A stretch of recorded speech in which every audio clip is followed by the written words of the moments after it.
We always talk about the current skills shortage in Australia. Well, I'm surprised to hear that there's a growing unemployment rate among partners of people in the Defence Force. And of course, having Williamtown on our back door here, we've got a big defence community, of course Singleton as well, just down the road. But a new project is trying to bridge that gap. Renee Wilson is the CEO of the Families of Veterans Guild and is here to tell us more. G'day, Renee. Good morning, Paul. How are you? Yeah, good. It makes sense, doesn't it, that ADF partners... Good morning, Paul. How are you? Yeah, good. It makes sense, doesn't it, that ADF partners would have difficulty finding work because they don't know whether they're Arthur or Martha moving around all over the shop all the time? Look, I think that's putting it lightly. I think we've got data that certainly shows us from 2022, so a Defence Families survey that said 90% of civilian defence partners have made employment sacrifices due to their loved one's service. And having experienced that lifestyle myself, I can tell you firsthand that is exactly the case. Not only do you struggle to maintain an ongoing career path, but you can be months out of employment. And we've certainly got data that shows us that the average time that a defence partner is out of work following a relocation is about 5.5 months. For me, it was 6. And then in order to gain employment, I had to take a $20,000 a year pay cut. It took me 6 years to regain that. It sounds like we should be saying thank you for your service to the partners as well as those who are serving. Look, I think that the sacrifices this is a very tangible sacrifice. There's a lot of intangible sacrifices that families of defence members and veterans make as well to enable their loved one's service, which is why we think they're so critical to the nation's national security, because if you don't have the family, you don't have the veteran. So anything that we think can be done, and there's plenty, this is one thing that can be done to really offset some of the costs of Australia's defence and security. Renee, is it something that the services are aware of? Do they promote employment opportunities for the partners of those who are serving?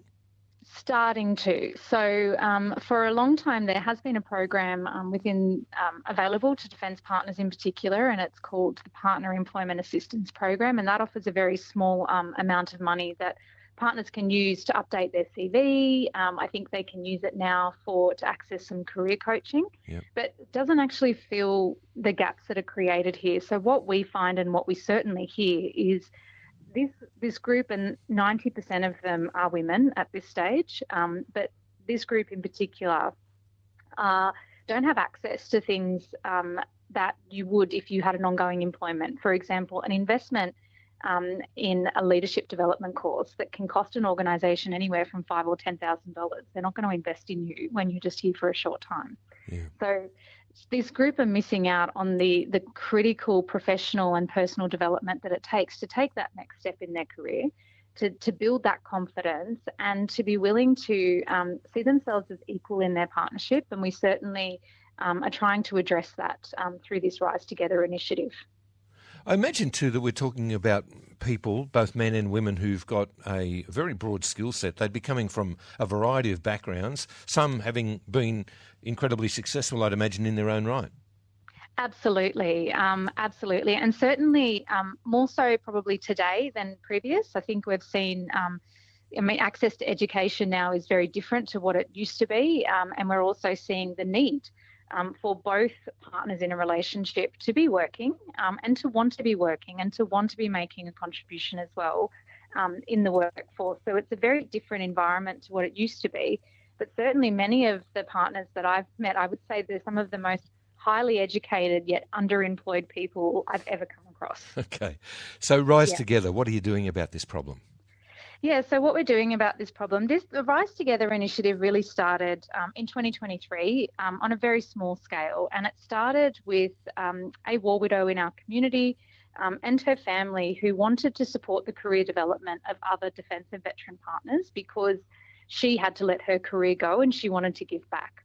So what we did, and she particularly wanted to support women at the time, so what we did was provide for women, thanks to her donation, access to a Women in Leadership program. And that program is there for emerging female leaders in particular, to empower them with the skills and professional confidence to take on that next step, or to even build a career path for themselves.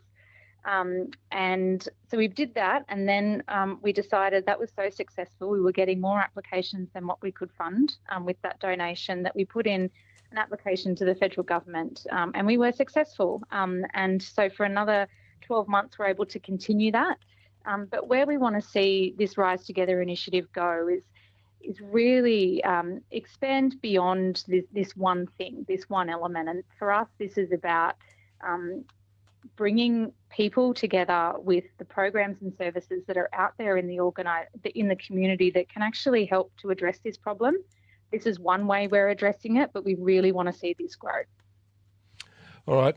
Best of luck with that. How can we pass on details and who's eligible to take part? Yeah, so for this program, any defence or veteran partner who is a female, because we are putting women through the Women in Leadership Development program, is welcome to apply for this, and they can find out all the information on our website,